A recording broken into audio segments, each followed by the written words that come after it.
birds with trumpet voluntaries here. It's playing trumpets and giving us trumpet voluntary. Every week we have Facebook, YouTube, Twitch, and a fourth one. The radio stream. No, for comments. Anyway, at least those three. Yeah. And it's a pain in the neck for... Right, we used to have IRC running. Oh, right. And that was just a pain in the neck. So I've decided there's going to be one place I will look to see a chat, and that's at soundbytes.org/chat. What, you're going to get organized? I got organized. So it took you 33 years. Exactly right. So all you have to do is put your name in the little brownish box and then type your message in the yellow box and either hit enter or click the red add button and you will show up. Now this is entirely... Keep it clean. Yeah, there's that. But there's also, this is entirely experimental. It says so down below. I'm sure there will be problems. Please be patient. Charlie's in. Thank you, Charlie. And that's the only place I'm looking now. I can't do everything. Steve can't do everything and check the chat simultaneously. It's just not, it's not easy. We miss things. It's just not good. Anyway, here's the news. Over the 14 years since it debuted, my golly world, Google Chrome has increasingly become a resource hog, sucking up more and more of your system's memory and battery life with seemingly reckless abandon. Really? Unbelievable, I isn't hadn't it? noticed. Yeah. Well, you know, when you've got a 64 gig machine with an octa-core processor running at 4 gigahertz, like the developers at Google do, who cares? Exactly. Calm down. Calm down out there. At long last, Google is doing something to make the browser less of a strain on your computer. As part of Chrome 110 for Windows, Mac, and Chromebook desktops, the company is rolling out memory and energy-saving modes. The features, which Google announced in December, are both enabled by default. You can turn them off from the performance section of the Chrome settings. Memory Saver puts inactive tabs on ice to free up RAM for other pages and apps. When you click on a frozen tab, you'll be able to continue from where you left off. A speedometer icon in the address bar will show that the tab was inactive, and now it's in use again. There's the option to exempt certain sites from Memory Saver too. So, for example, if you like to turn on a music streaming site and then go away from that tab, you can say, don't freeze that tab, leave it alone. Google claims that the feature reduces Chrome's memory usage by up to 30%. You know what else would help, Dave? Closing tabs you're not using. But I'm using them. I might use them again. Someday. Energy Saver, meanwhile, can start limiting background activity of video frame rates and animated effects when you're using Chrome and your laptop or Chromebook's battery level drops below 20%. It's also possible to configure the feature to kick in as soon as you unplug the charger to improve efficiency. When Energy Saver is active, you'll see a leaf icon next to the address bar, not to mention fewer visual effects in the tab you're using. If you're not seeing it yet, don't despair. It's rolling out, which means you'll get it when you get it. So our poll of the week at soundbytes.org, that is Bytes with a Y, Francis would like us to remind you, is Google Chrome's memory and battery saver modes. Your choices are, I love it, I'll try them, sounds intriguing, meh, Chrome what now, and because I didn't like none of the above, I've changed it to, I don't like any of your choices. It didn't feel like none of the above really captured the spirit of the people who've been angry at me because I didn't pick the one choice that they absolutely must have because they can't possibly pick any other. So give us a call, 585-966-JAZZ. It's 966-5299. Toll free 800-790-0415. I was feeling like you were looking at my screen the day, what was it? Just yesterday when I got the news? Yeah. Mm-hmm. And I'll explain why. All right. I had made quite a few contacts. Yeah. So I had to go in there and I'm looking over everything and in this one particular program. And for each individual that I'm going to send a card out to, Yep. I keep that tab open because then when I go through the process of making out all my cards, it's just right there. And I had 52 tabs open, and I was thinking, how did he know that I was working on this? I was catching up because I hadn't done my QSL cards in about 2 weeks. So I counted it, and I was at 52 tabs. We did I'm find down to How wide is your screen? 27 inches. Yeah. But I'm down to my normal 18 tabs right now. Oh, well done, you. Thank you. Let's hear it for I Dave. feel accomplished. You should. You've some word anyway. we did find that Safari for iOS on the iPad and iPhone has a 500 tab limit. And we found that out because someone came in for service who couldn't open web pages, was their symptom. When they tried to open a web page, it says, you have 500 tabs open. Why don't you close a few? Whoa. No, I'm not that bad. Man, when you're getting dissed by your Yeah. browser. By And browser, I love yeah. it when the error message tells you how to fix it. Yeah. And then you ignore it. Yeah, and then you choose to ignore it. Right. And then right. get mad at us. Right. That it doesn't work. Right. Yeah. Yeah, but I thought you were looking over at my screen for sure. That was eerie.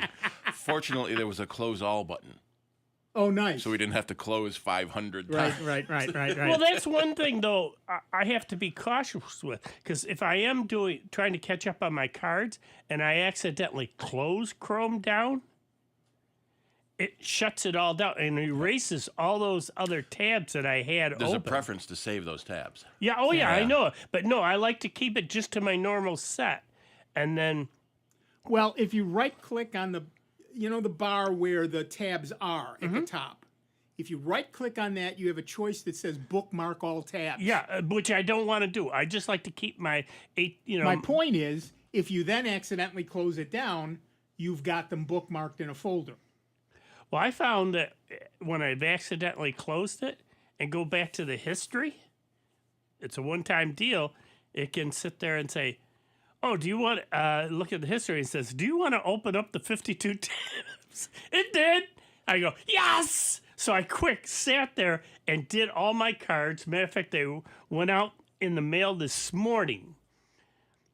And I mean, I've got some that are going to Japan and all over to Europe and Listen, folks out there, please, for the sake of whatever deity you do or don't believe in, don't listen to Dave. Bookmark your tabs it works. and don't have 50 of them open at a time. That's all It I'm saying. depends on what your purpose of doing. That's all I'm saying. I did find an If you interesting. do have 50 of them, bookmark them so if you lose them, you can open them back up again. But see, I'm only going to need them temporarily. Don't listen to And then you Dave. delete your bookmark when you're done, yeah. But I did find an interesting tech note on how to deal with the annoying 500 tab limit. And one of the tips is open a private window. You can have 500 more tabs. Oh, nice. Open a new private I'll window. admit, you can have that's- 500 more tabs. That's too many. That's too many even for me. Well, we found Dave's upper limit. yeah. We know his lower limit is 52. I mean, it would get so narrow, I wouldn't know which tab is what. 52 tabs, you could have a single playing card in each tab. Mm-hmm. Okay, just so you know. Yep. It's a deck of cards.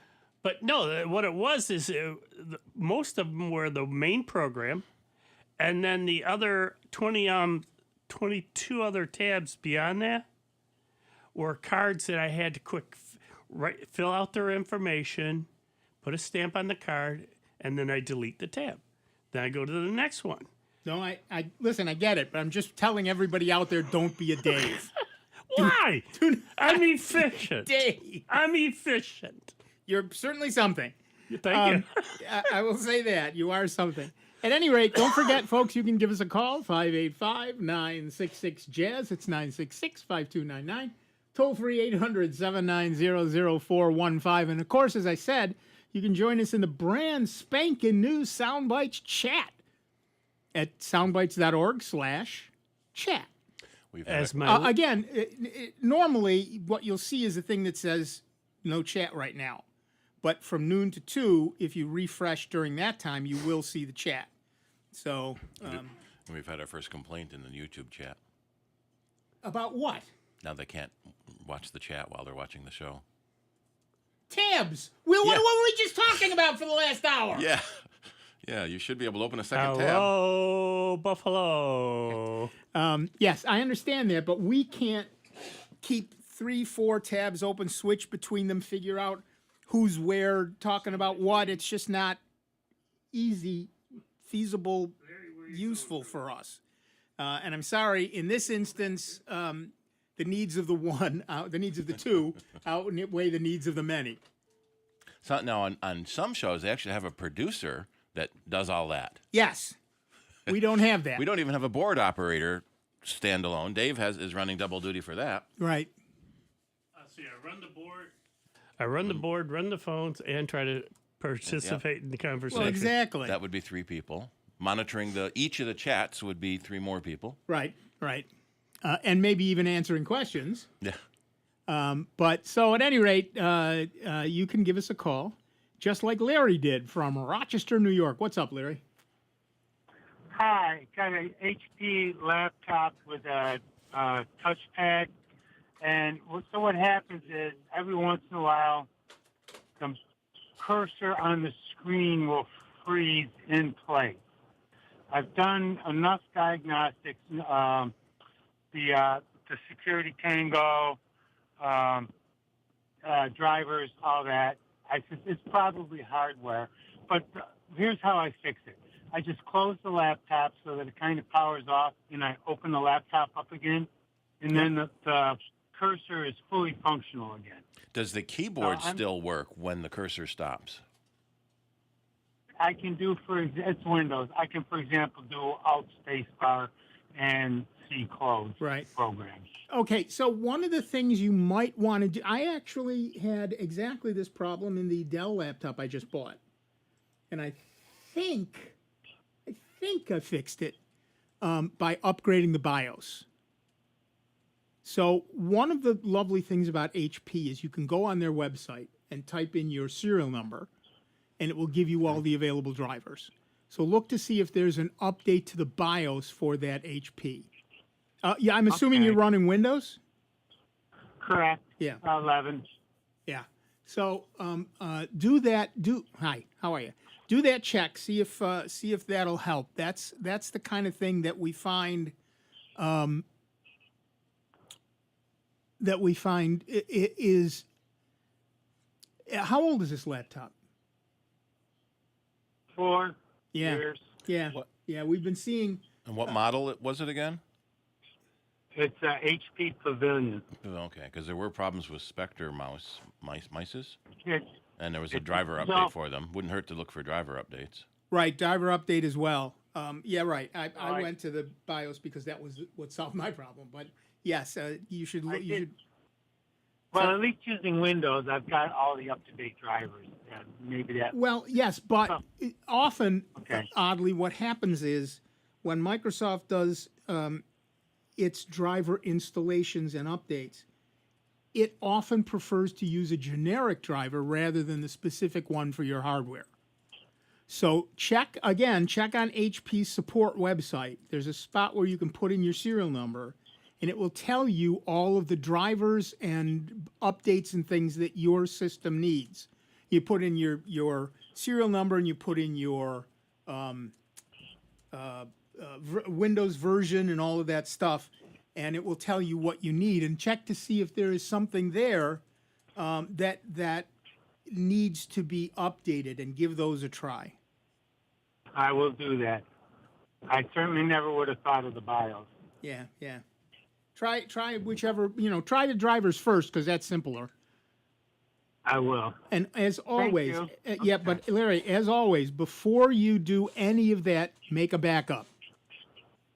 I have all my, it's in the Google Drive. All my important stuff is in Google Drive. Excellent. Well done, you. Frankly, everything is in Google Drive that I care about. So anyway, the point is, because that was one of the other things I did with this. I went back to a factory install, and it didn't fix it. So I will try the BIOS. Yep, thanks. Well, try the drivers first, then the BIOS. Correct. Thank you, guys. You have a good day. You too, Larry. Have fun. Yeah. Yeah. Soundbite your name. Who's the guy with the bowl haircut at the bottom left? South Carolina. No, on our soundbites page. Oh, that is the great and mighty Rob Linton at about 11 years old. And it was like 2 months. And, But you got to scroll down to see it. That's why. well, that's why. But it was about 2 months before he noticed it. He sent me an email and I saw I won't tell you what it was, but I saw the subject line and I thought, oh, he saw the picture. He likes us. He does. Not. Yeah, exactly. All right, back to the phones. Our next caller is Jerry we're in South Carolina, Jerry. Yeah, Myrtle Beach. Oh, Myrtle Beach. Okay, right now I'm telling you I hate It's you. warmer than where you are, but it's cloudy and rainy. Yeah, I don't care. I feel for you, but I'm sitting on my chair. Yeah, exactly. Well, good for right. you. We'll be down to visit. Okay, got a question about AirDrop.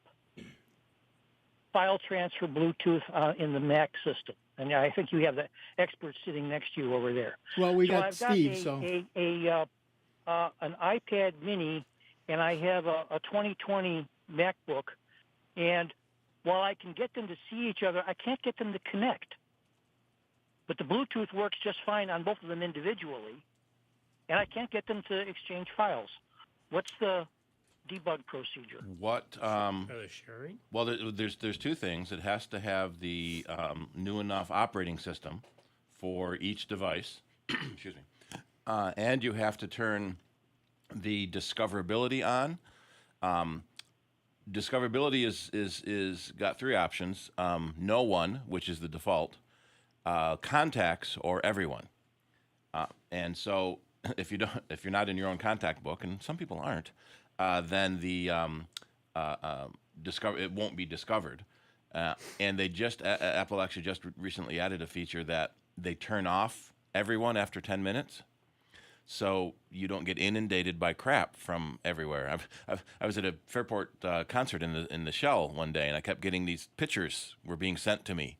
So I had to turn off my AirDrop, and wrong Steve, Right. Because my phone was named Steve's phone. Right. And you discover there are lots of Steves. Yeah. Okay. And then the other issue is when you're crossing OSs like iPad to Mac. Don't cross the OSs. Yeah, you need an even newer operating system. So I'm trying to find the list of them here. So they added AirDrop in 2012, but that was iOS to iOS and Mac to Mac. To go between Mac and iOS, let's see, you need an iPhone 5. Or with an iPod Touch 5 or iPad 4 with at least iOS 7. So, that iOS 7's been out for a long time. We're on 16 now. So it's, make sure that the OSs are up to date on both your devices. Are you getting an error message at all, or when you drop? It just refuses to connect, and I'm kind of stuck because it's an iPad Mini 4, and it can't upgrade past 15.7.3. And the Mac is running Ventura. Yeah, that should be okay. When you say they can't connect, it's you don't see the other device in the AirDrop window? Well, I've got it listed as it saw it at one point, so it's got a device name in the pull down menu. But I click the connect button on the iPad, and I just get the little whirly thing, and then it says, "Oops, never connected." There is no. A Bluetooth keyboard works, and other Bluetooth devices work, and Bluetooth headsets work. So I don't know of the connect button. There is no connect button that I know of. You drop a file onto the AirDrop icon, and it then asks the other end to accept it or not. Well, maybe I'm doing it wrong. I thought they had to be connected first. Okay. They are always connected when they're nearby. But I should be able to see my iPad Mini in the list of devices on the iPad, and I don't. I'm sorry, on the Mac. So make sure you have discoverability set on the iPad to allow everyone to see that device. All right. Yeah, you mentioned that that there's this automatic timeout. Maybe that's what's messing me Yeah, up. and that changes it to no one. All right. I will have to poke around on that when I got them both together and do it within the 10-minute window. I have a second question.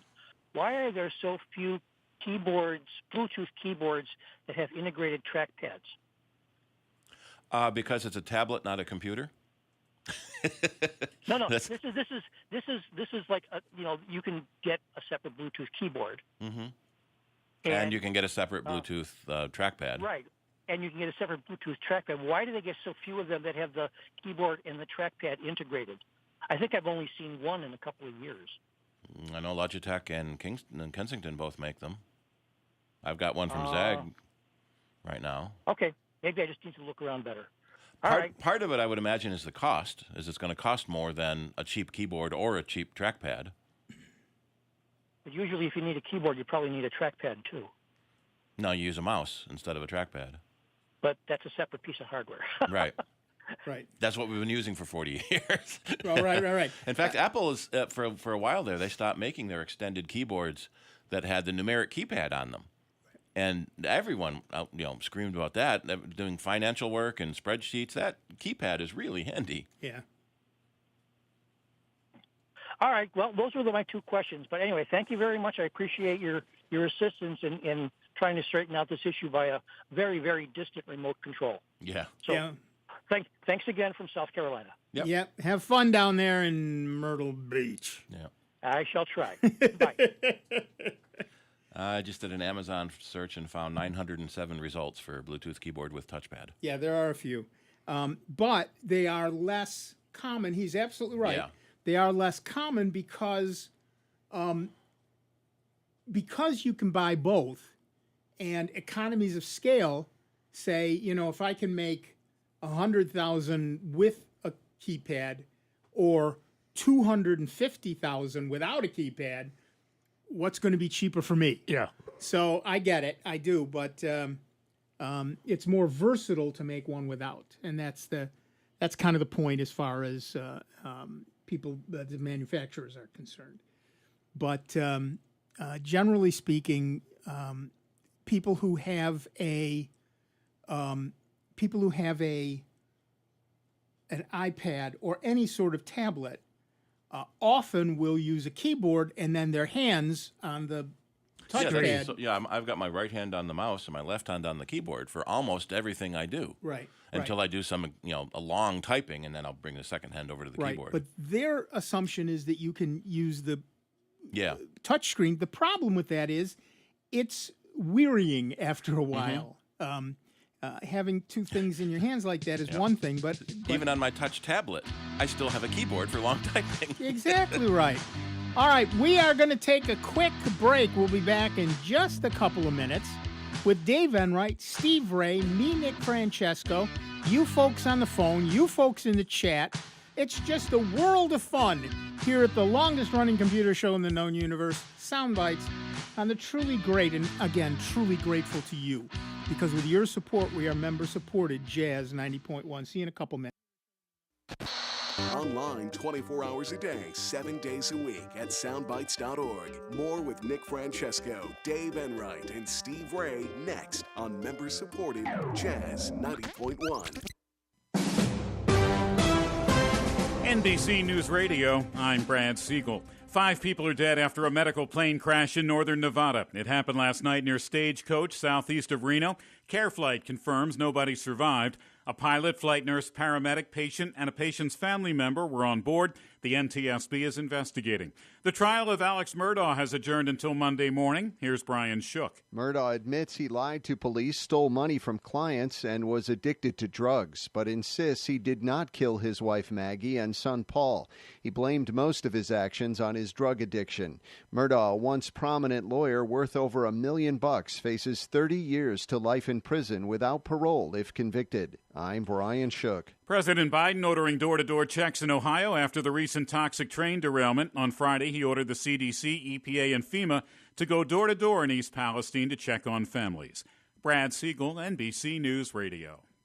Want to drive the chicks wild? Shake a tail feather. This is Sandra Tinglow with the lowdown on science. Nature is filled with mating dances. Peacocks shake their tails, spiders shimmy, and flamingos flamenco. They all boogie to their own beat. But is the timing of their two-step important? Benedict Hogan and Mary Stoddard at Princeton University checked out the hummingbird dance floor. Male broad-tailed hummingbirds have iridescent throats and perform U-shaped dives to woo the ladies. Their color changes at different angles and their tails buzz as they dive. Sexy. Hogan recorded about 50 of these dives in the Rocky Mountains. He analyzed the bird's speed, color, sound, and motion from a female hummingbird's perspective. It's quite the performance. After reaching top speed, males tilt their heads and buzz their tail feathers. These acrobatics change their throat color and the sound of the tail buzzing. All this happens in less than half a second. Researchers believe this magical male multitasking attracts females by demonstrating superior qualities. As for human males, they have to rely on their disco moves, minus the polyester suit, please.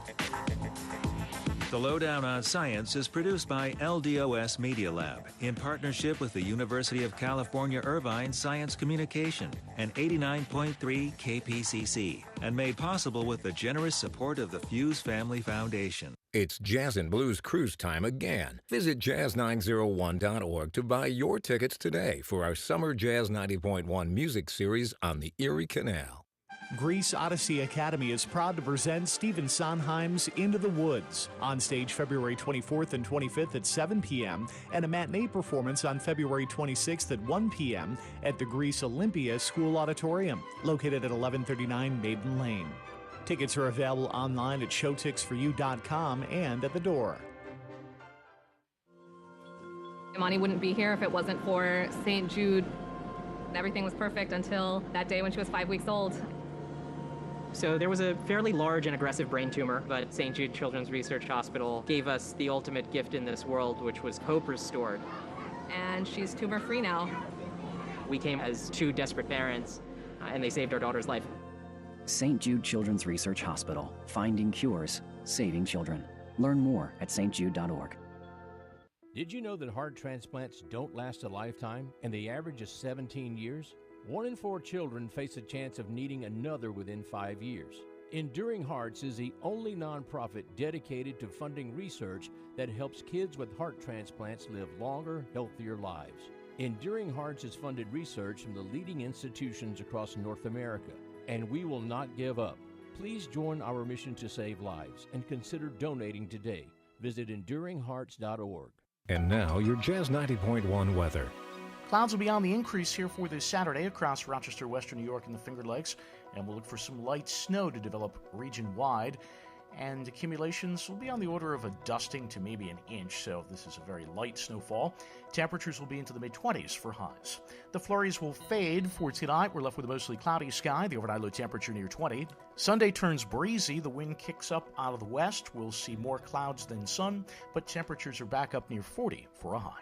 I'm meteorologist Josh Nichols for Jazz 90.1. And currently right now we've got cloudy skies, 22 degrees out at the airport and 26 here at member-supported Jazz 90.1. Hi, this is Al Malutis. Join me and Ray Seraphin tomorrow morning at 10 o'clock for the Polka Bandstand Show on member-supported Jazz 90.1. I don't think so. Welcome back, everybody. I'm Nick Francesco. I'm Dave Enright. And I'm Steve Ray. And at 35 minutes after the hour, we are Sound Bytes. And we had a couple of things in the chat we should probably talk about. Yeah, we'll get into that. Right. One person said, what do you think about ChatGPT? Like anything else, what? That's what triggered what Derek was talking about. Oh, yes, it did. And I don't care. Like anything else, it's to be taken with a little caution at the moment. There are a couple of interesting facts. Microsoft had a ChatGPT thing that it had to take down immediately because okay, so what Google... I was going to say, wait a minute, let's explain what ChatGPT is AI that you can go there. It's a you have to register, but it's a free account, and you can ask it things. So you can ask it a whole bunch of stuff, but among the things that most people are using it for these days are give me a story idea, give me 5 points I can make in a presentation on X, things like that. What Google did has they've given it an incredible amount of information, and not Google, the ChatGPT people gave it an incredible amount of information, but stopped about 2 years ago. So it doesn't really do current events at all. Microsoft tried to do a similar thing with Bing. The first version, they just gave it everything they could find on the internet. Turns out it was a racist Nazi, and they took it down. They had to take it down. It was really horrible. So now they've got a new version up that is much better, and they've got with ChatGPT you can ask it to do all kinds of cool things. There's a link somewhere in our link list. Steve put up a couple weeks ago for that, and you can search our link list, by the way, and to find things. So it is actually pretty cool. But again, you have to be aware of what you're looking at. So, for example, I asked ChatGPT to write some blog posts. Give me 1,000 words on some topic. Give me 1,500 words aimed at a 5th grader on X, right? And you can see those at asknick.com/blogs, or blog or blogs, one of the two. And you'll see, I defy you to tell me which ones I wrote and which ones are written by ChatGPT. It's pretty cool. So there's a lot of good things about it and a lot of bad things about it.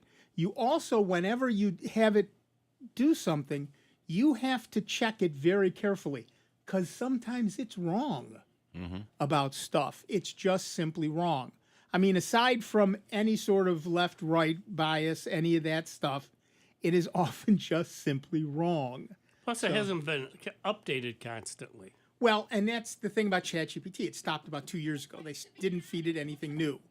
The one from Bing has more modern stuff in it. The one that Google's been playing with also has much more modern stuff in it. So AI is coming along. People are using it to do all kinds of things. One of the Clark's World, the science fiction magazine Clark's World, has shut off their submissions page because they had, in the last 2 weeks, they had like 500 real submissions and 1,500 robot submissions. And they check each one. Again, there's sites that you can say, was this written by a person or a bot? And so they can tell. So they've turned it off for now. And I met Neil Clark. He came to the convention in Rochester last November. Nice. He was shocked on how many people read his magazine, which I suppose how many of the other authors that were there read his magazine and donated to him too. Right. So when one author likes another author enough to send the money, that's right. good. That's a good thing right there. Yeah. So yeah, there's an inherent issue with any AI that you have to vet it for your personal use. A great idea. I mean, I have used it. I have used it to say, give me, 10 ideas on this topic for a presentation. And then I check that against my own list and say, you're right, I missed this one. Mm-hmm. Or, oh, this is better than the one I thought of, or whatever. Or, this is stupid, I'm not going to use it. But then, I apply my human brain to the answer that ChatGPT gives me. And particularly for things like lists and stuff like that, it works pretty well. And people are using it to write.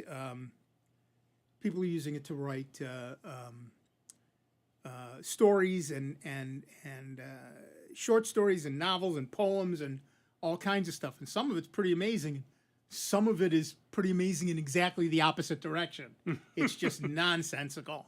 But so yeah, ChatGPT is a thing that's here. let's be honest. But it's not necessarily here yet in terms of... Not quite ready for prime time. It really is something you have to vet every single thing you put into it. And that's kind of the goal and the fear of true AI. Right. When it does become aware enough to fool you and is right enough, I guess as right as a normal person. I guess right now it is as right as a normal person. Yeah, because that's what's feeding Because it's it. sometimes wrong. Right. Yeah, and but that is so much the common trope of science fiction is the AI cars and AI spaceships, and sometimes it's post-human. So after you upload your brain into the computer and you become the AI for the computer. Right. Then that's not quite artificial intelligence. Right.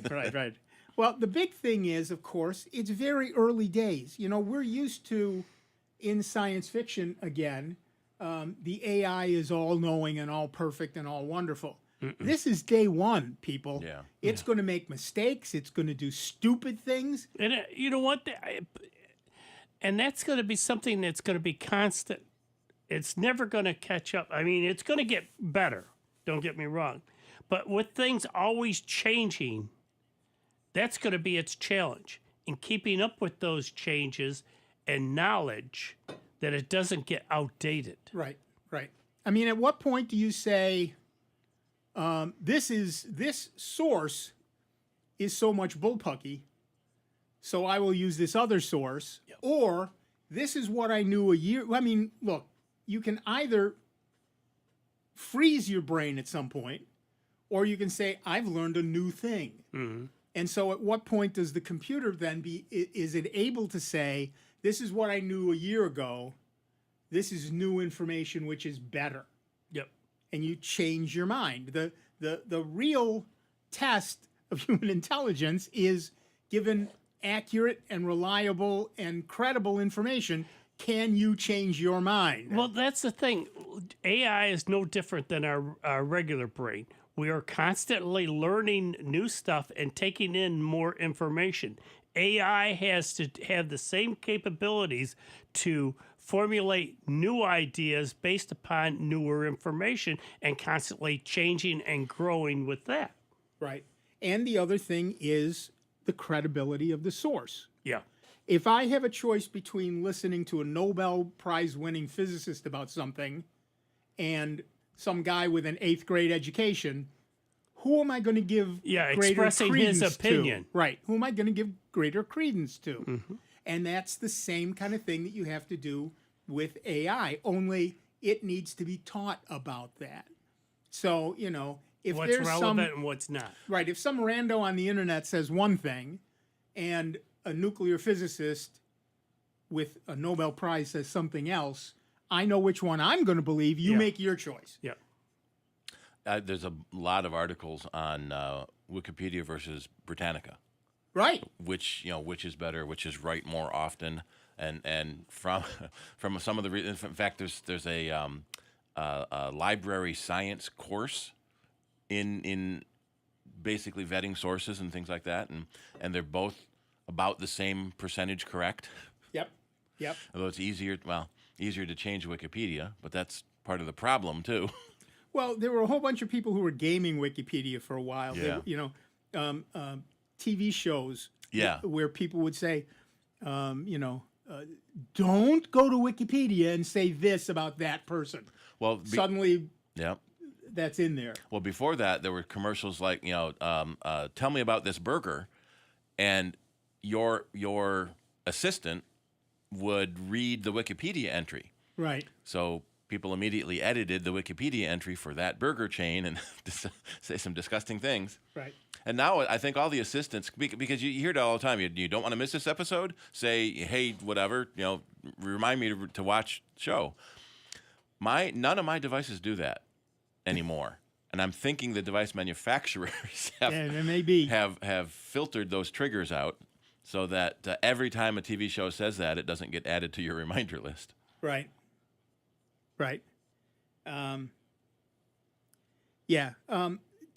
To answer the two complainers in the chat, Yes, it is not perfect. You can't scroll back right now. You can't do emojis. You can't put pictures in. This is hand coded by Nick. Yeah. In an afternoon, because Yes. Sunday night it was working. Sunday night it was working. I was told we were talking about the chat last Saturday, and Sunday night I had this working, and then I had a life to live in during the week, and and that's what I did. And maybe I'll go back and fix it. And right now, you know what? Maybe I won't. I can scroll back. This is but it'll come back. What's your buffer? Yeah. Well, it's not, your every second update it jumps back down to the bottom. Yeah. So you can see something new. Yeah. The problem was it wasn't coming to the bottom no matter what I did. So I had to add that, which overran the scroll back. Oh well. At this point, oh well. And there's the request for IRC. Such is life. Yeah, we're not going to do IRC. We're not going to do any of those. Have you things. seen that XKCD about IRC? I don't remember. Hundreds of years in the future, spaceships on other planets, instantaneous, translate communications, and there's some guy in a closet with an IRC computer that he's trying to work on an interface for. I love IRC. I still use it for some things. That's pretty interesting. Somebody wants to make his post a poll question. No, I don't even know what your post is, and I'm saying no. So anyway, I'm getting porky about this somehow. Hey, can I post URLs? Probably, but I don't think they'll list as URLs. So what did you post? The XKCD. Oh no, it disappeared. Oh, maybe I'm blocking those. I have to think back to my code. Yeah. Because you can't know what's on the other end of the URL without checking it. And then you could get into issues of where they might be posting stuff that takes you to spots that you don't want to go. Right. And I will admit that what I've done is, in certain instances, rather than even putting out an error message that says, no, you can't post this, I just drop it. Yeah, that's the simplest. And again, you don't like it, write your own chat and try to get me to use it. And have them do their own show. That's right. I had that. There was a guy who used to write me all the time or see me at events and say, I could do what you do on the air. And I finally shut him up by saying, yes, you could, but I did. So you want to do it? Do it. It's that simple. Go ahead and do it. Don't complain to me that you didn't do it. Go do it. And now it's even easier. You can have your own YouTube channel. You can have your own podcast. You can have, it used to be back in the day, you had to be on the radio. Yeah, Now you can have a podcast. You can have a YouTube channel. You can have... And get thousands of listeners and followers. Get your, if you're an 8-year-old girl, you can have a TikTok channel. It's all good. So you can do all of those things. Yeah, wasn't she the big earner last year on YouTube? Some 8-year-old girl's channel earned the most money. Yeah. All right, so let's go to the news. Apple has revised its security advisories it released last month. You may remember we talked about this, but now it's added 3 new vulnerabilities, which impact iOS, iPadOS, and macOS. The first flaw is a race condition in the crash reporter component that could enable a malicious actor to read arbitrary files as root. That's probably not good.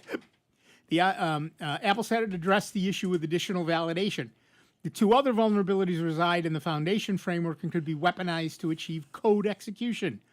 An app may be able to execute arbitrary code out of its sandbox or with certain elevated privileges, Apple said, adding a patch to the issues with improved memory handling. The medium to high severity vulnerabilities have been patched in iOS 16.3, iPadOS 16.3, and macOS Ventura 13.2 that was shipped on January 23rd, 2023. So just a month ago. Trellix, the company that found 2 of the vulnerabilities, classifies those 2 as a new class of bugs that allows bypassing code signing. Jeez and crackers. I've got to learn to write and read.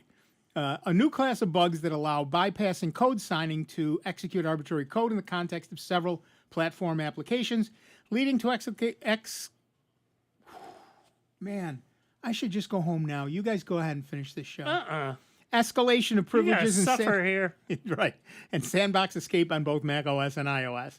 The bugs also bypass mitigations Apple put in place to address zero-click exploits like forced entry, which was leveraged by Israeli mercenary spyware vendor NSO Group to deploy Pegasus on targeted devices.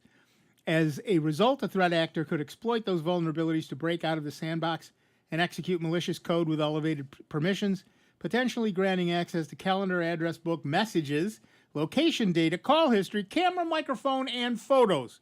But really, that's about all. Even more troubling, the security defect could be abused to install arbitrary applications or even wipe the device.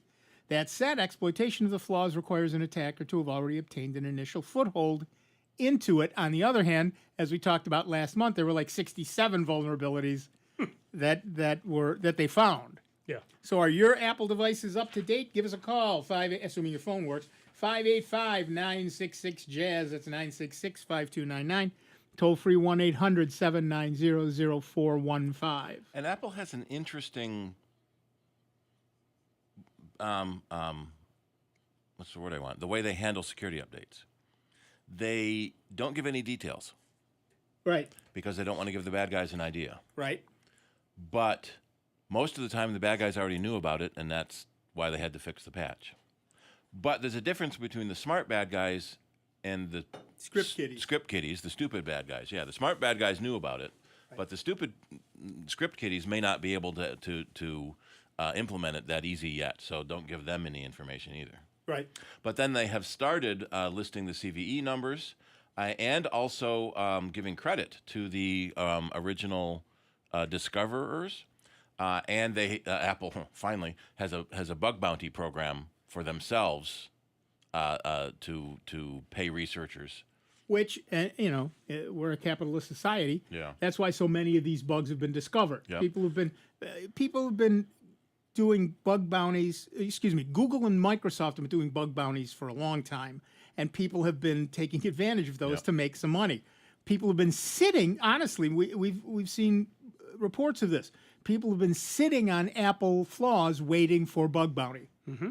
Well, and the other problem is they're on the opposite side. There are bad guys offering money too. Right? Is it Zerodium? There's a clearing An NSO group. Yeah, NSO. There's a clearinghouse for buying Apple bugs, and so Apple's bounties used to be $1,000. You found something critical. Here's $1,000, and then NSO Group pays $1 million for an iPhone exploit. Right. So now that's what the publishers have to compete against, is the bad guys paying the money. And then there was always the problem about, in the weeks coming up to a security conference, people would hold their patches so that they could show them at the conference and like pwn to own and win whatever thing was Right. being pwned. Right. That's still out there. Yeah. So there's a lot of, and people save their exploit. You're right. People save their exploits for that. So that they can win, $100,000 and a brand new Mac fully loaded. And I get that. Yeah. It's nothing wrong with it. Exactly. It's the way people are going to work things. And because of that, you can actually make a living now as a bug finder. Right. On your own or with a security company. But it used to not be. You used to have to go to work for a company to find those bugs. And what's funny is that, well, maybe not funny is the wrong word. One of the biggest bug programs is the Google Project Zero and Travis Orbandy. And so Google is finding bugs in other programs. I think Microsoft just found a bug in an Apple thing and sent them. So the companies are looking at each other's code, which is what you have to do. Any coder knows you stare at your own code long enough, you'll gloss right over the problem. Exactly. And you then, need a new set of eyes. So I was always the second set of eyes in school, and I would pick up the code, and then within 5 seconds, here's a problem. Yeah. I've been staring at this code for an hour, and I haven't found it. That's the thing. Yep. And give it it could to you, be and just there a it simple is. thing as a comma Yeah. or, Well, semicolon. I've told this story before. Some guy marched into my office when I worked at a bank and said, "So I understand you're the Excel guru." Well, I know Excel. Well, I've got a problem with my macro. And he took and those are the days when we had fan fold paper. Yep. He took this huge pile of fan fold paper, unfolded it, and threw it down on the 8-foot desk table that I had in the corner for working on computers, and it flopped off one and flopped off the other. Well, as it settled to the table, my eyes happened to light on a print command that didn't have a semicolon after it. That'll do it. So I just pointed to it and said, well, there's your problem, as it hit the table. Yep. And I walked away, and he just stared. He folded up his thing, went away, called me up later and said, how did you do that? I said, I'm the Excel guru, remember? When I was a student intern at a local large company, first year I was in the office, and my job was to print production statistics. Yeah. From the Lotus 123 file that they sent me on a plotter with the turtle plotter. That was really cool because it had to fill in all the charts on the bar charts. Well, after working there for a few weeks, I found an error in one of the macros that greatly overestimated their production capability. Oh, dear. So next summer, I was in the dark packing film. Yeah. I was also an intern at a large local company, a once large local company. Yeah. And the first day I was there, I was on one floor, and they said, okay, you got to update Norton antivirus on all the machines. And then they went to lunch. Nobody gave me the password, the admin password to get into the machines. They thought, the new guy, ha. They came back. I had updated all but one of them. Unless like 20 or 30, right? Yeah, it was about 30 or 40 on the floor, actually. Yeah. And I got all but one of them. And they said, how did you do that? I said, you guys, your passwords are junk. That's why. Yeah. Your passwords are terrible. You either had it under the keyboard or on the monitor. That's not even a challenge. That was insulting. Yeah. In a drawer on the inside wall on a Post-it, right? Or I could look around. One guy had a giant portrait of a Porsche 911. So I tried Porsche. That didn't work. And I thought, well, that's long. He really is going to go for 911. And it was it. You know, there was another one who had a picture of a sports guy on his desk. So I tried the team name and I tried the guy's name and I tried his number, which was 2 digits. That got me in. Oh, that's scary. Yeah.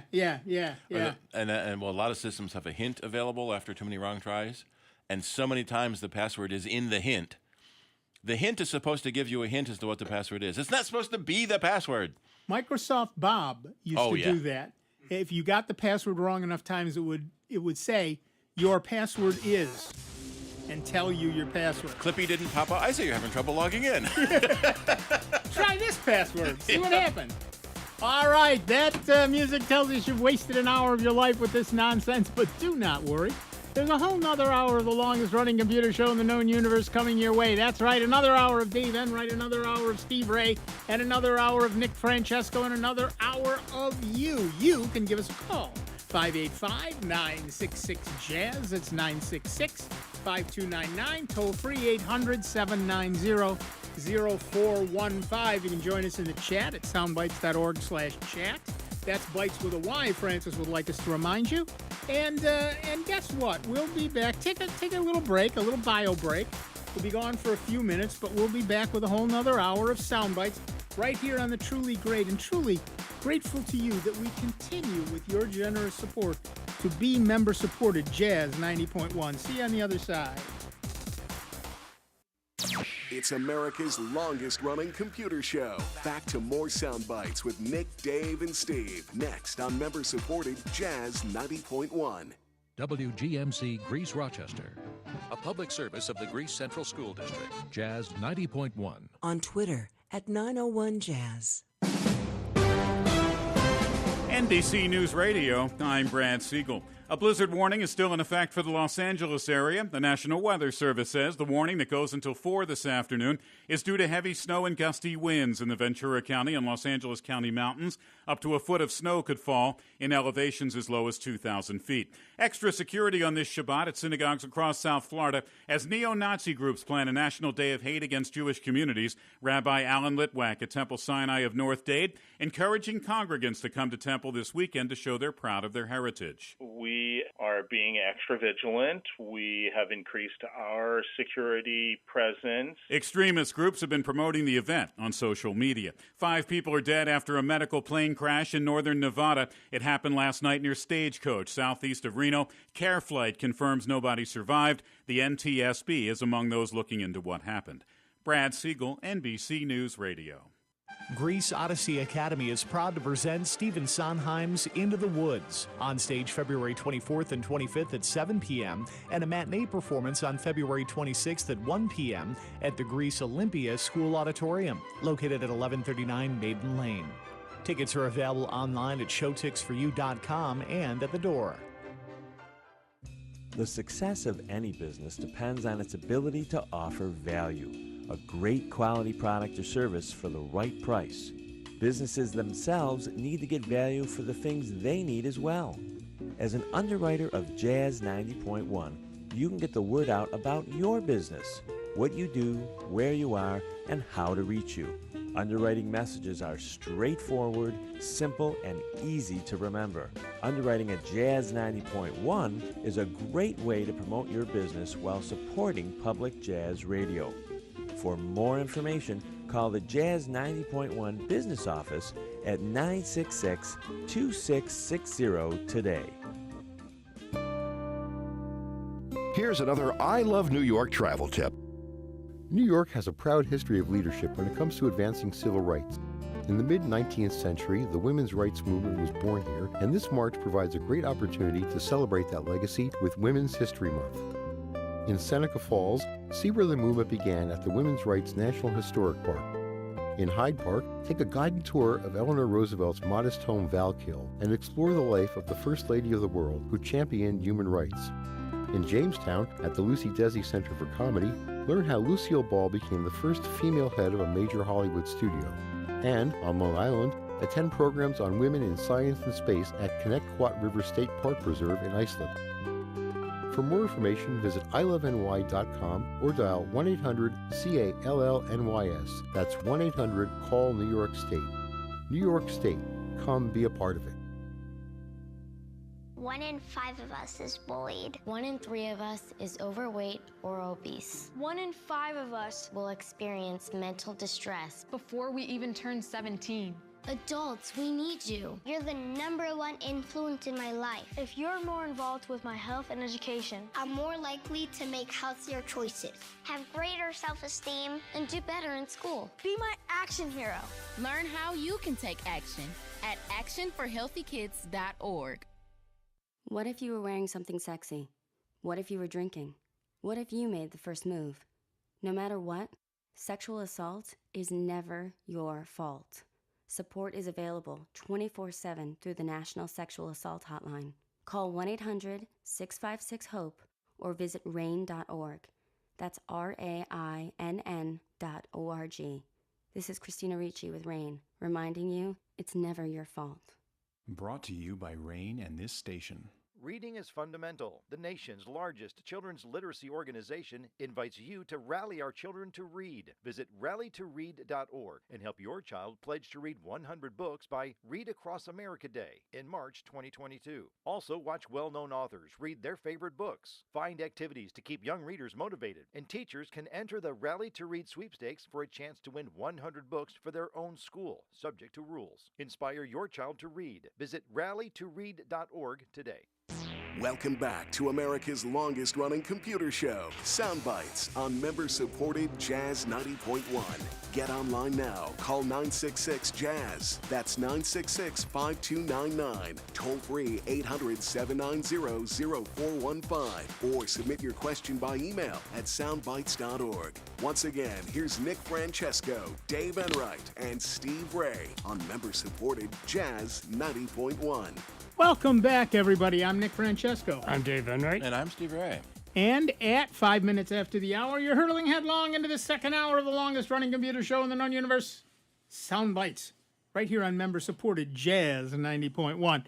Don't forget, you can give us a call, 585-966-JAZZ. It's 966-5299. Or toll-free at 800-790-0415. And you do that while I read this email. The Magic Eraser feature that debuted on the Pixel 6 series is now available to all iOS and Android users of Google Photos with a subscription to the Google One cloud service. And all Pixel phones from the Pixel 5a and earlier will get this feature as well, even if they don't subscribe to Google One. The Magic Eraser eliminates distractions that take away from the subjects of your photos. You must have the Google Photos app installed on your phone to use the Magic Eraser. To employ the Magic Eraser, open the Google Photos app and tap on a photo. Now, not everybody has this yet. For example, Dave's got it. I don't yet. Or I didn't as of last night. Maybe I do this morning. I don't know. I haven't looked. But to employ it, you open the Google Photos app and tap on a photo you'd like to edit. Then tap on the Edit option found under the photo, and then tap on Tools. If Magic Eraser is available to you to use, you'll see the button underneath the photo. And, right now, most of you will only see blur. Tap on it. If the Magic Eraser is there, tap on it. The phone will give you a recommendation of people and things to erase. If not, use your finger to draw a circle around the thing you want gone from the photo, and like magic, it will works disappear. really good. Yeah. Yep. You might notice that when using the Magic Eraser, you have the two options to choose from: erase and camouflage. Camouflage is a feature that will tone down the color of objects that might be too colorful and take away attention from the subject of your photo. So you don't have to remove them, you can just de-emphasize them. Detone them. Google is also adding a new feature to the HDR effect that balances dark foregrounds and bright backgrounds on photographs, allowing more details to come through. Now the HDR effect will work to balance the brightness and contrast of your videos. And for those who like to create collages, you know who you are, all Google Photo users can now use styles on a single photo in the collage editor. Also, new styles will be available to Google One subscribers and Pixel users.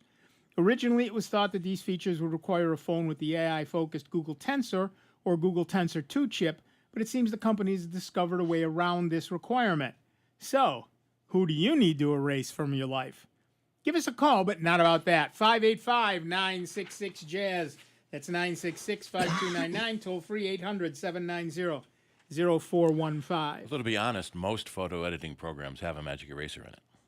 But Right. it is neat that it comes with Google Photos now. Yeah, but this was just so easy. You know, you just move your finger around. If erase too much, you can sit there and hit the cancel, and and I was just using my finger. It wasn't like I was using a mouse or a stylus or anything else. Just my fat arthritic hands. Right. I hear crazy stories, from a photo clerk where someone brings in a photo to edit, and well, can you turn him around? I can't see his face.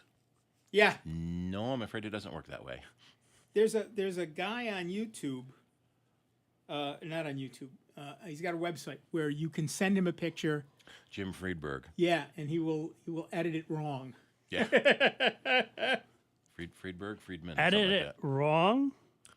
Yeah. So, for example, one of the ones that I really liked, it said, "I'm taller than my boyfriend. Can you make us the same height?" And he says, "Sure." And he sends back a picture where her head is here, his head is here. Mm-hmm. He just lifted up his head and made his neck about 1.5 feet long.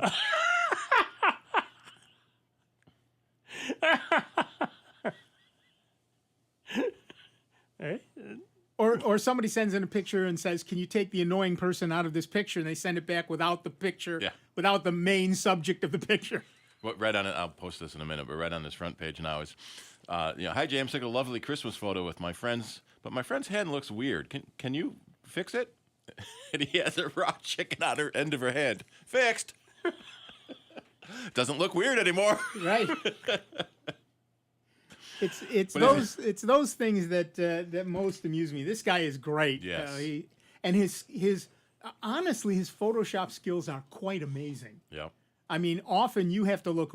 It's obvious what he's done. Yeah. But you have to look really closely to see it. Oh, he's got a book out. The Joy of Photoshop. Oh, nice. When you ask the wrong guy for help. Now that would be fun to look at. Yeah. And his website is quite amusing Entertaining. too. Yeah. Of course, now you'll be able to do all that with the various AIs. Mm-hmm. Something Journey. What is it? Midjourney. Midjourney is one. Midjourney is one. DALL-E. Right. So we were talking earlier about ChatGPT, and that's text. Midjourney and DALL-E and a couple of others are video. There are also audio AI editors, and I mean, there's just AI is coming along. Yeah. One thing, since we're into the second hour, you should reiterate about about the chat rooms and that changing up, because we get a lot of folks that come in on the second hour. Right. So here's the deal. Every week, for those of you who have just tuned in, for those of you who heard this, go get a snack. Every week we have the YouTube chat, the Facebook chat, the Twitch chat, all these other chats up, and keeping track of all of them is a pain in the patoot. And I don't even want to think about Spotify and iHeart and Amazon and all the other places. Well, exactly. I'm hosting the podcast. No. So we've decided to ignore all of those from now on. And if you want to join in our chat, you go to soundbites.org/chat. Simple enough. Yeah. And you can join in our chat. Is it perfect? No. Does it work? Yes. Is it ever going to be perfect? No. So you can join in. You can't scroll back at the moment. Steve is saying sanitize your input, but the fact is, it just goes to a text file. Mm-hmm. So you're never going to. Yeah, that was in response when we were trying to paste URLs and it wouldn't. Right. Because you sanitized the input. Well, yeah, I sanitized that part, but I didn't. I had written code at one point that if you typed in certain words, it would remove them, and then you could type them in with, people put spaces between the letters. And, try to get creative. 8-year-old things are asterisks, all of that. And at one point I had written code that just sanitized all of that, and then I thought, you know what, I don't even care anymore. You're supposed to be adults in here. If you want to type in something that is infantile, type it in. Yeah, it's easier. If they're going to act like that, then you can just ban them. Right. From coming in. Right. So, it's, like you said, we're adults and act like it. Right. So that's our new chat, and we'll see how well it works. Well, it makes it simpler. We've all three of us here, what folks don't realize is all three of us in the studio are not only talking, but doing other functions. We're not researching answers. I've got like 4 windows open of all the different chat streams to make sure they keep working. Right. And I got a board to take care of, along with the phone lines and the breaks. So you got 5 monitors. I want more. Yeah, he's only got 2. I've only got 1. Well, this one, though, I can't control that. Yeah. These 4 here I can control because they go to 3 different computers. Yep. Right. So really, you only have 4 monitors. It's still twice as many as he has. Yeah. And he's jealous. Hey, life's a... So I have 500 tabs open. There was a question. That's an idea for... There was a question in the Soundbites chat from Fred about benefit or harm from force closing apps. Oh, yeah. If that's all you can do, then sure, you have to force close it. It's kind of the last resort, though. The big danger of force closing an app is that any unsaved changes get lost. And it could be some of these apps are just poorly written. Right. It might that not they be... don't close down correctly, or they take one heck of a long time to finally get the message from Microsoft that it's okay to close it down. Yeah. So it may not be hung if you wait another few minutes. So literally a minute is too long for people. Right. We know that. Yeah. But yeah, if force closing the app is the only thing left to you. Same thing with the whole computer itself. Shut down and reboot your computer fixes a lot of problems. If it won't shut down, hitting that power button is the last resort. Yeah. But I've run into so many people who think that's the only way to shut down your computer. Right. The problem with that... Usually when they bring it in for service. Yeah, right. Yeah. The problem with that is that on most computers, and Microsoft has been doing this for 40 years, on most computers, there is a delay between, quote-unquote, writing to the hard drive and the data actually being written to the hard drive.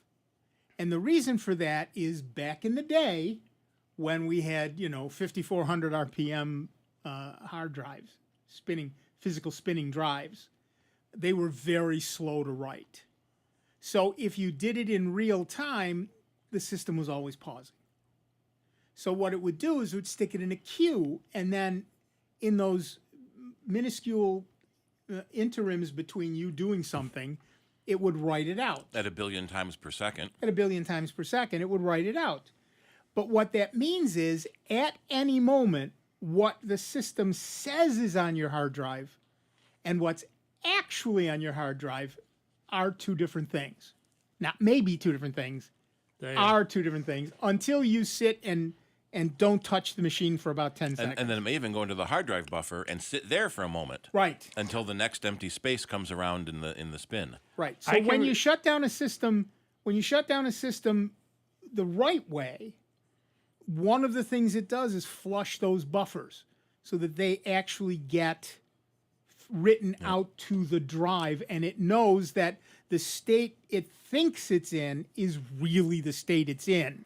And if you shut it down without doing that, no promises. And sometimes the longer it's been since you shut down, the longer it takes to shut down. Right. Because it hasn't done any of that housekeeping.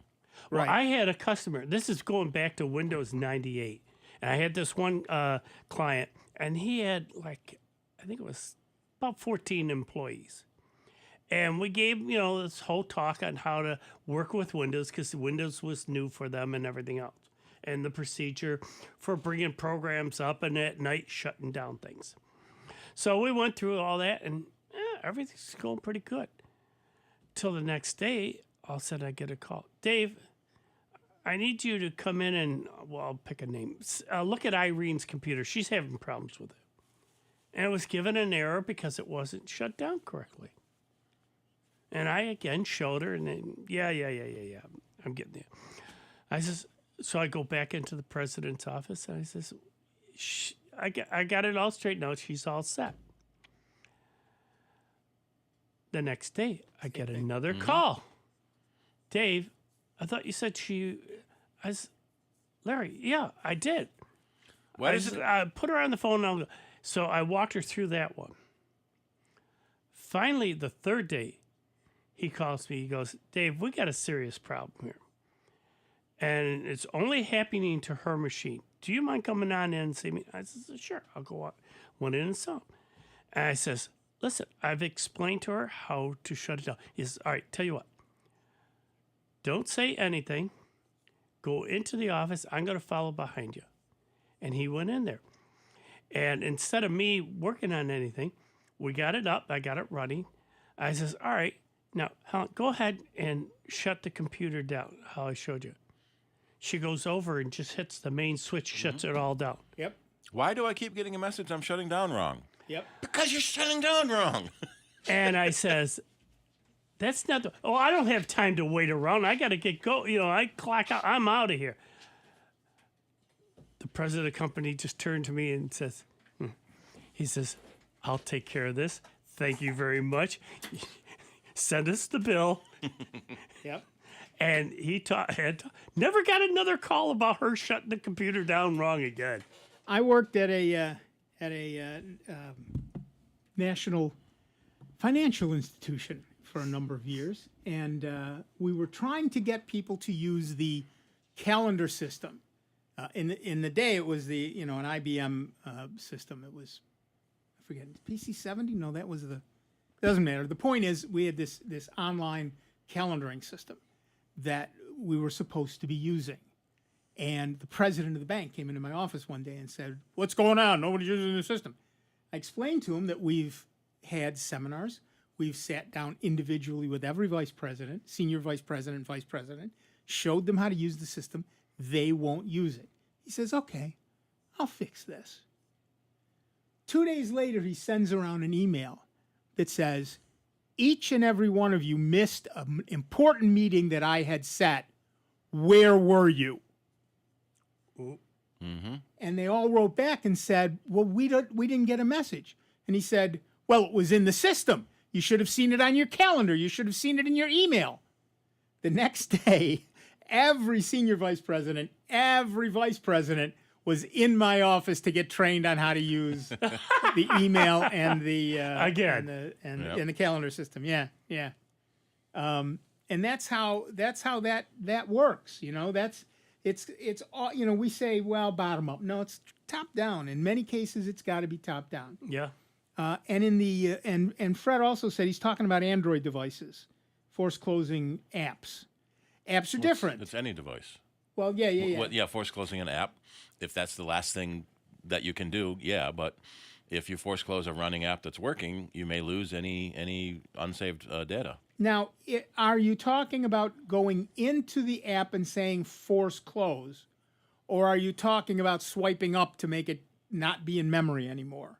Because swiping up to make it not be in memory anymore is perfectly acceptable, because in the background it will do all its cleanup and stop running. But if you go in and force close, again, it is unlikely there will be a problem because the writing happens so much faster on a phone. Yeah. But it is certainly possible that it will not be correct. On most modern devices. Yeah. Right. And there's some interesting arguments about if you swipe up, remove it from memory, it takes longer to launch next time because it's not in memory anymore. Right. That's exactly right. Yeah. So the programs you use a lot, just leave there. Right. Yeah. And you will save battery, but it's a minuscule amount of battery. And you will save memory, but that depends on how much memory you have in your machine as to whether or not that even matters. But only you can, it depends on your device. But if you want to close out an app, the easiest thing to do is to, swipe up from the bottom not so that you see all the apps that are available, but so that you see all the open windows and you can scroll back and forth across them. And you can go all the way to the left and say clear all, or you can just swipe up the ones you don't want anymore. And it will take a second or two to happen because it is in fact closing it down correctly. But that's the way you close down an app correctly. And on iOS devices with a button, it's double push the button to see that. It's the app switcher. Right. But then on newer devices without a button, it is swipe up from the swiping that's bar. one thing I have problems with on my Pixel 6a. Normally, on my other Pixel, I get from the bottom, just swipe it up and see what ones were still, in memory. Now it comes up with all the apps that are on the phone. And it's hard to get to the ones. Yeah, it's two different swipes. One swipe is like from the middle of the screen, you can swipe up and see all your apps. But if you swipe up from the very bottom, you'll see the list of devices, a list of programs that are running. So, for example, there's Photos, and I can just swipe it up and it closes, and that one closes, and that one closes. So, that's easy enough to do. And yes, Fred, whether you're using Avast Boost or from the settings, force close is less good an idea than closing it correctly. Again, sometimes it's the only way you're going to close it, but generally speaking, force closing is on any device at any time is not the best idea. That's simple enough. But sometimes it's the only option left. Yes. If it's the only option left, you go for it. I have told people, look, all you can do at this point is turn the machine off. Yep. I get that. Sometimes that happens and hope that it comes back up again. But that's why we make backups. That's why we have constant and correct and full and complete backups. But yeah, you can give me your phone. Come on. Give me your phone. You got to swipe just in the right place. You swipe from the bottom, it's one thing. You swipe from the middle, it's a different thing. Where did you swipe? From the bottom, like I said, from here, all the way down underneath that line, and go up. That's what I thought I was doing. Yeah, Dave. What Dave needs is somebody give him a quarter so he can make a phone call. He's got. Nick? Yeah. Hello, Mabel. Connect me with 427. Doesn't have enough tabs. Here's your problem. I need tabs. He needs tabs. The man needs tabs. But yeah, so those are the look. Every machine has tricks they perform in the background to make it seem like the system is faster than it is. One of the tricks Microsoft does is run all of its own programs in what's called Ring 0. which is the top ring, which is the ring that that gets the most attention, it is also the ring that means you own the machine, which is why there are so many vulnerabilities in Microsoft Office documents, because they all run in Ring 0, so that they'll run faster, so that you'll think they're better programs than they are. But one of the things that every operating system does is a delayed write. Now, in most operating systems, you can turn that off. And particularly these days, where so many machines have SSD drives, turning it off, it means an infinitesimal delay every time you save something. I mean, it's barely noticeable. So you may want to do that. And then if you happen to, Dave might need thinner fingers. You're right. It's Dave's got to stop scrolling with his nose. That's his problem. But so if you've got an SSD system, then you can absolutely turn off delayed write in your drives, depending on what operating system you have. Where that is a whole different thing. But you can turn off delayed write, and that will mean that every time you save something, there's a minute hesitation.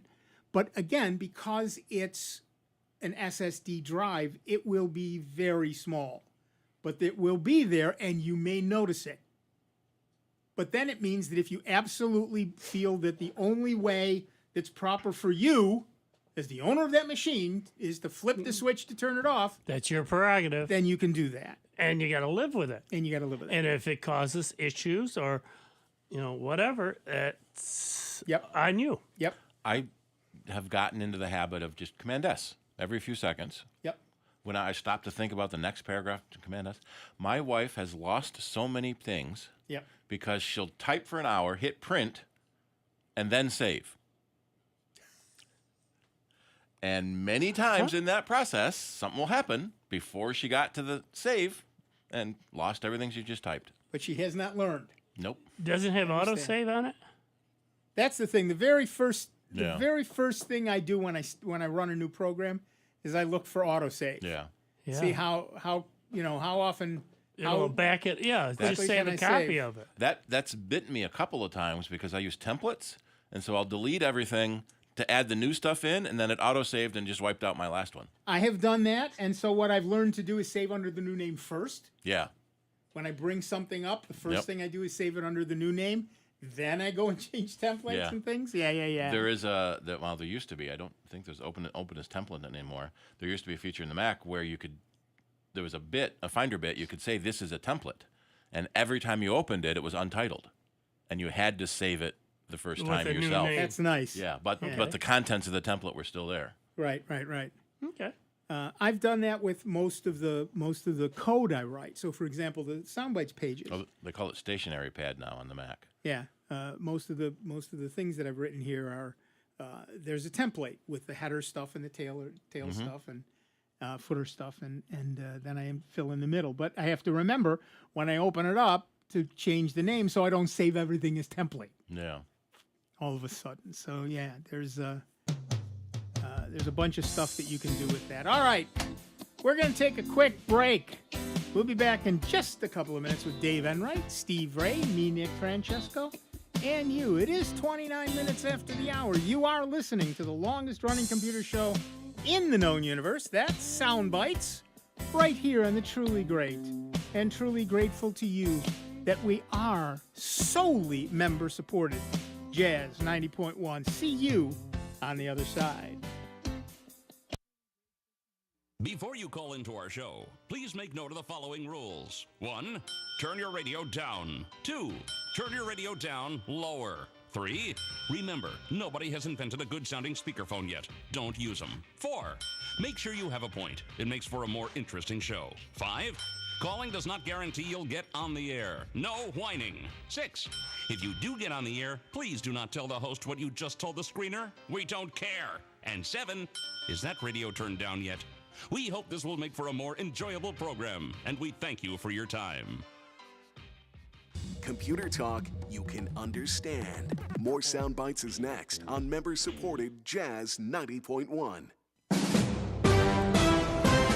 NBC News Radio, I'm Brad Siegel. Ukrainian President Zelensky detailing his country's priorities to its allies on the one-year anniversary of the Russian invasion. And I thank you, President Biden, and all the people of the United States for the historically important consolidation of the world in defense of freedom. He spoke at Friday's G7 meeting. Zelensky says he wants this year to be the end of Russian aggression. Federal officials investigating the toxic train derailment in East Palestine, Ohio, say what happened was 100% preventable. NTSB Chair Jennifer Homendy detailed how a wheel bearing on one of the train cars overheated and failed. A blizzard warning is still in effect for the Los Angeles area, and the National Weather Service says the warning that goes until 4 this afternoon is due to heavy snow and gusty winds in the Ventura County and Los Angeles County mountains. Brad Siegel, NBC News Radio. Increase your landscape's year-round beauty with shrubs that have eye-catching bark. Hi, I'm Melinda Myers, horticulturist and gardening expert. Red twig, also known as red osier dogwoods, have long been grown for their brilliant red stems that brighten the winter landscape. Try a few of the newer varieties that feature unique red and yellow stems like Midwinter Fire or more compact cultivars like Pucker Up. The peeling bark of ninebark is striking against the winter sky, and the many new introductions have colorful foliage extending their beauty throughout the growing season. Or add a twist to the garden with Harry Lauder's walking stick. The contorted branches of this European filbert add interest to the garden and flower arrangements. The red winged thorns of wingthorn rose will help you appreciate this plant's prickliest feature.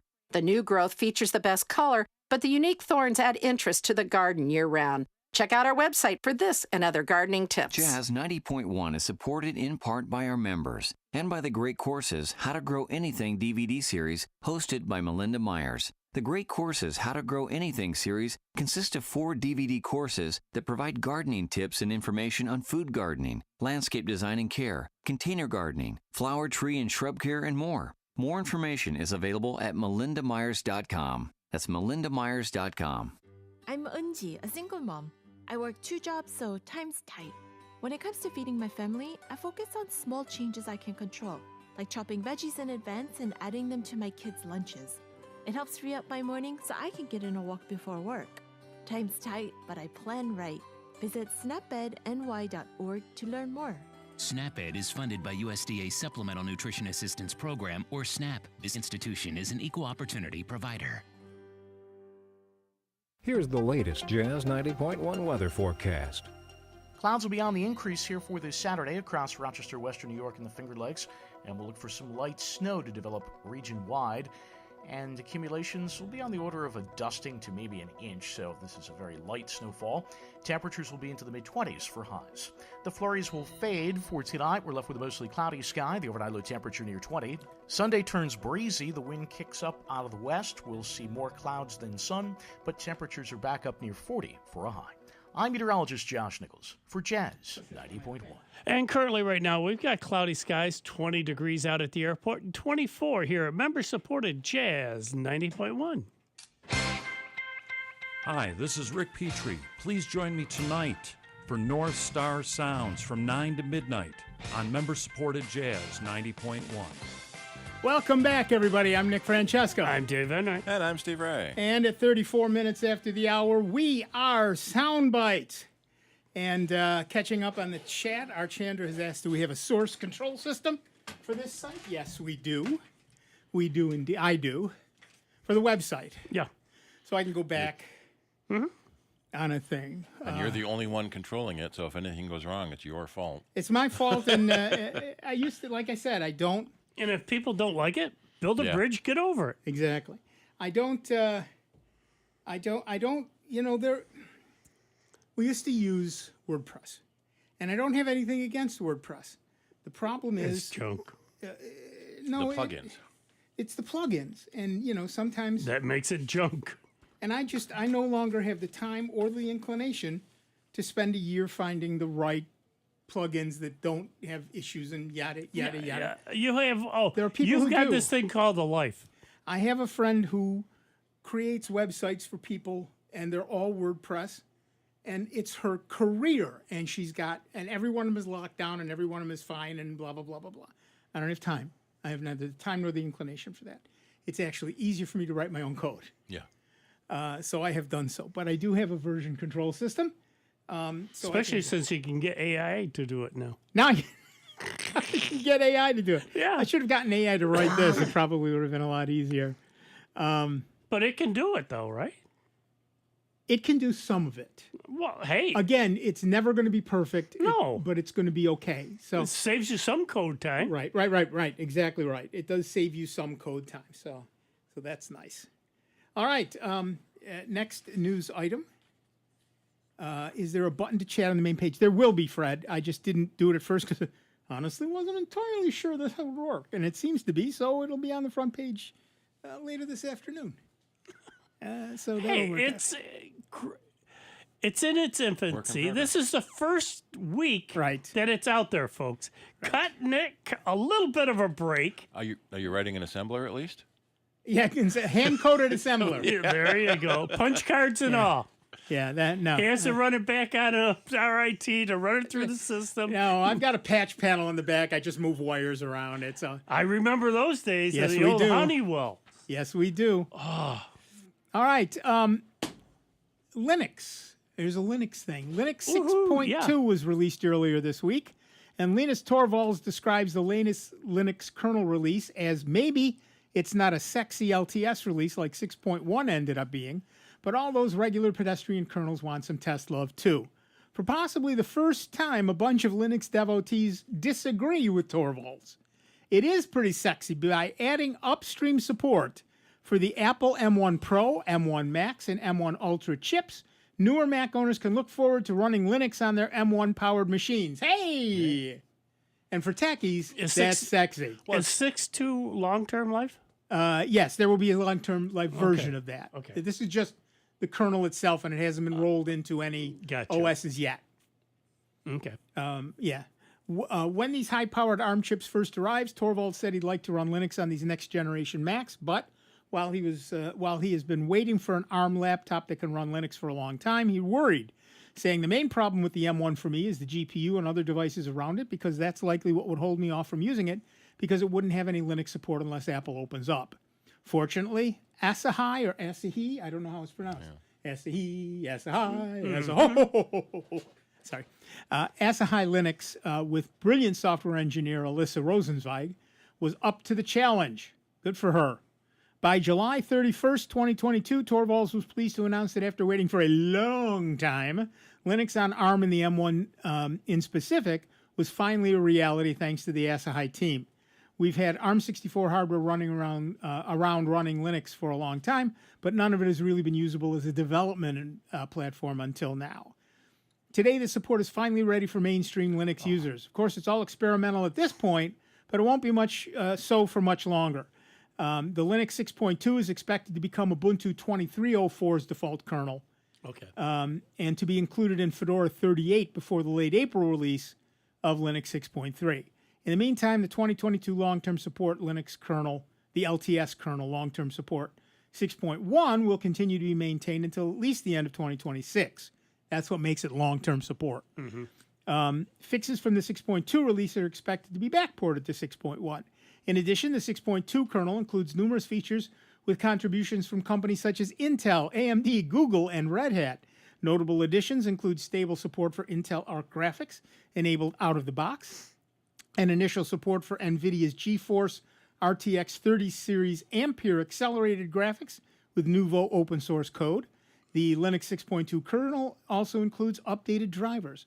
Overall, the 6.2 kernel offers a significant new hardware enablement and features, but the real news, as far as many are concerned, is the M1 support. This is a game changer for Linux Mac users, and once Apple abandons older M1 computers, which you know it will do in the future, for Mac owners who'd like to keep old hardware running, now you have a viable choice. So does Linux on Mac hardware intrigue you? Give us a call, 585-966-JAZZ. It's 966-5299. Toll free 800-790-0415. The one thing I can say that's sort of related to this story is, thanks to finally learning Linux to as much as I do, I was able to this week. I all of a sudden got this notice. Oh, you've got a few more weeks before your Quicken subscription is due. Yeah. And triggered off my memory, and I went into there to make sure that auto renew was turned off and shut down. And what was it? Yesterday, I got another, you're not on auto renew, and your subscription. Yep. Thank you very much. But I got Money Dance that works a lot better, works cross platforms. And, I only had to pay a one-time fee for a lifetime of updates. That's getting to be rare now on a lot of software. Yeah, I mean, so it was great that, I found this software due to Linux, and it works, again, across all platforms, PC, Mac, Android, you can put it on your machine, and it runs, and it looks just like it. And I don't have to pay that yearly contract fee for Quicken anymore. Right. Oh, I see I have a little more work to do on the mobile version of our chat page, but I will get to that. But it's I love Linux. Yeah, Linux is great, and it just, I have yet to find, and again, I know there are specific programs that certain people use that they cannot live without, and they get angry when I say this, and I don't care. But for the average user, there's nothing you can do that you can't do on Linux. It may be a different program, so you have to learn a little something new, but you can do everything. And Tony had a question on Apple Mail in the chat. Sometimes messages show up blank. Yep, I've noticed that. Thanks for calling. Bye-bye. Click another message and click back on the first one. Something went wrong in the rendering engine. I often see it more frequently with commercial email that typically is more HTML than it is text, because they want to put their fancy graphics and whatnot in the message. But yeah, that's the only thing. I have seen it, and I figure it's something wrong in the rendering engine, and just try to re-render that message, and oftentimes it does come back up again. Every now and then I get a message that says this message has no content, which implies the other end didn't send anything. So it was just the header and subject, but no body. So apparently that's a standard mail function. This message has no content. It can. Yeah. I have a friend who types entire messages in the subject line. Mm-hmm. Sometimes I simply can't read them. They're so long that I have to go in and view all headers, and then I get, 2 At least pages it word of message. wraps. Right. Does he not know he's not in the body? I don't have any idea. I have no idea. I think he's doing it on his phone, and he says, email Nick, and then he says, what do you want to email him about? Right, and then he just that's says the subject the whole line. thing. Yeah. Right. So I think that's what he's doing there, but who knows? Honestly, who knows? I'm not going to go over and watch him send me an email. All right, back to the phones. Our next and then wait to go home before you answer it. Our next caller is James from Rochester, New York. What's up, James? Oh, hi, Nick. I have an inexpensive Samsung telephone, and when I'm sending text message and I want to write the word and, A-N-D, a lot of times the N does not show up, or it skips. Have you ever heard of that problem with a single letter? Does it happen when you're writing other words, or only when you're writing the word and? No, only when I'm writing the word and, A-N-D. Right. And are you tapping each individual letter? Yes. Yeah. It's unlikely to be the phone if it doesn't happen with any other word. It sounds like you're hurrying through typing and didn't quite hit it correctly. Or it's auto-correcting. It sees the word A and thinks that's what you meant and takes the N off. Or is it and, A-N-D is the word you're writing? Yeah, A-N-D. And it ends up being add, A-D. Yeah, it happens a lot. Have you ever heard of a phone skipping a letter? It sounds like Steve is right. It's auto-correcting A-N-D to A-D. Uh-huh. And so one of the things, is this an Android phone? It's a Samsung inexpensive phone. It's only a couple $100. So probably Android. It's probably Android. Is Are you is there, looking at- is there an autocorrect list somewhere? Yeah, there is.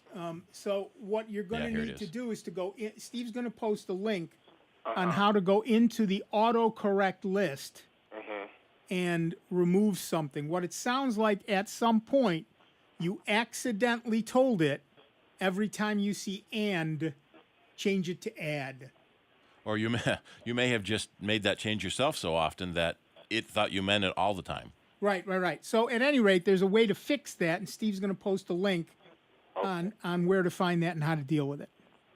Yeah,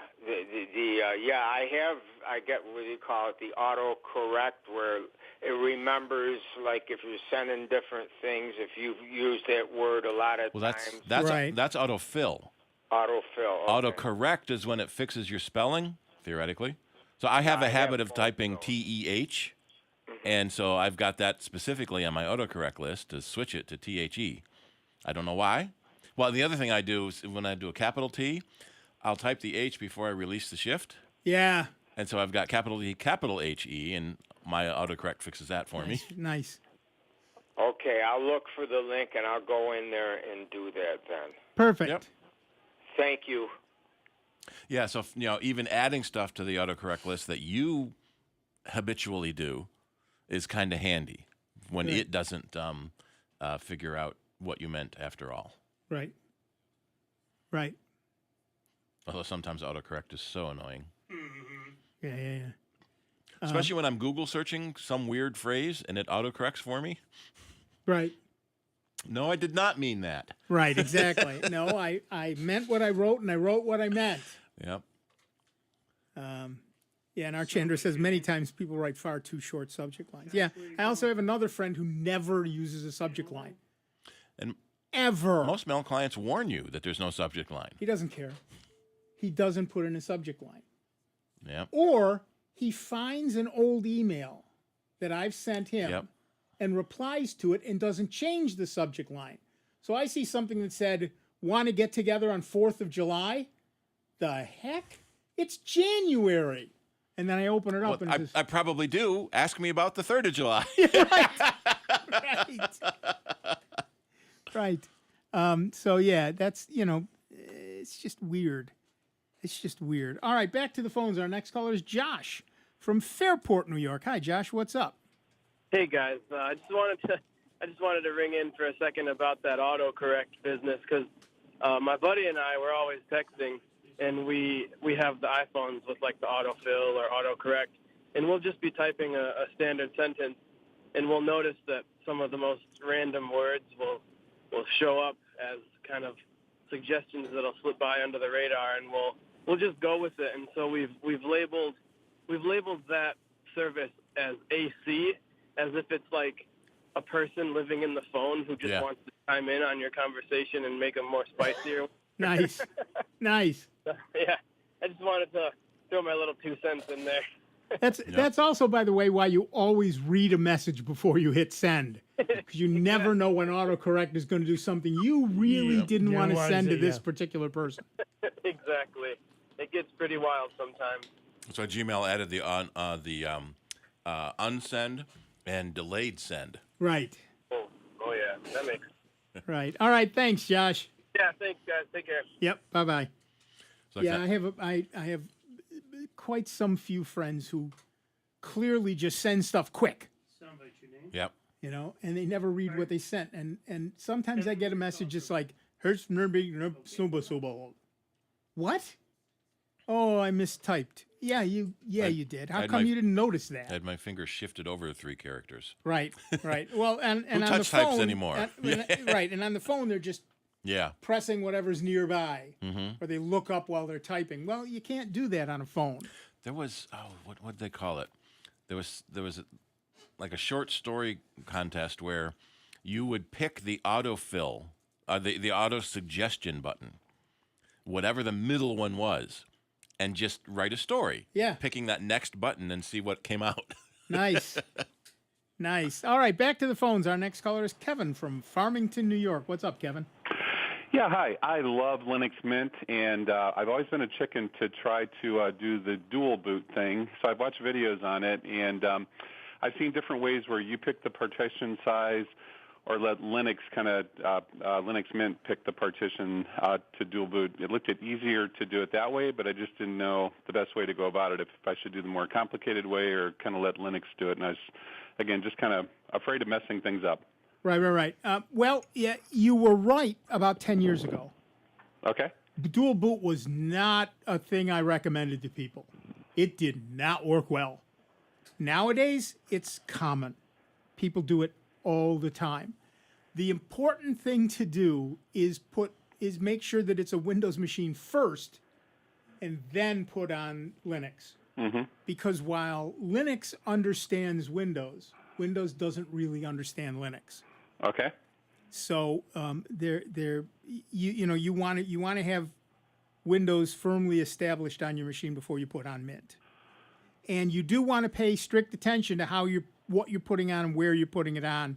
And again, it depends on how big your hard drive is. You know, if you've got a terabyte hard drive or a 500 gig hard drive, go crazy. Well, the other option too, because hard drives are so cheap these days, just get a second hard drive. That's true. Yeah. Yeah. Yep. That's true. What I often have seen people do is they have a second hard drive where all the data are, and a primary hard drive which is just the operating system. Right. Then you can boot any OS you want. You can boot any OS you want, and you just have to, once it's booted, say, okay, the first time, right, when you're first starting out, say, okay, this is a drive you can attach to. Okay. That's a little more advanced, but it is certainly doable. And the very least, dual booting and having essentially two separate operating systems that don't really talk to each other on the same device is fine. Okay. Enjoy Mint. It's a very good operating system. Okay. Yeah, I love it. And I've just been a big chicken about dual booting, but I did want to give it a try. I even bought a used machine on Woot that's got Windows 10 Pro preloaded, and I just that way I'm not messing up anything on anything I care about right now. So Yep. There you and go. I'll tell you what, that's honestly the better way to do it. If you've got an entirely separate machine, you can play to your heart's content until you're really comfortable with Mint. Yeah. And then do what you want, dual boot or wipe out Windows. And or if do it whatever you want. crashes, no big deal. Oh, you've lost nothing. Right. But Yeah. maybe some time, but you've gained the experience. Yeah. Now I've done Mint for probably about 3 years now, and I absolutely love it. And I've played around with other ones too, but I keep going back to Mint. So Everybody's got one they particularly love. I get it. Nick and I both like Ubuntu. But, again, it's what flavor you like. That's the cool thing about it, though. Across the Linux platform, everybody's there to help support everybody. Right. Yeah. And correct errors. So if it's the problem in one particular program is, say, in Mint, it's also in others. So, it gets fixed all over. Yeah. Yep. Well, thank you very much. I really appreciate the advice. Thanks. Good luck. Thanks. Have fun with it. Yeah, it is. Yeah, I did a couple weeks ago. My Ask Nick newsletter was about which Linux should I try, and there's ones that look exactly like Windows. Yep. There's ones that look exactly like the Mac. Yep.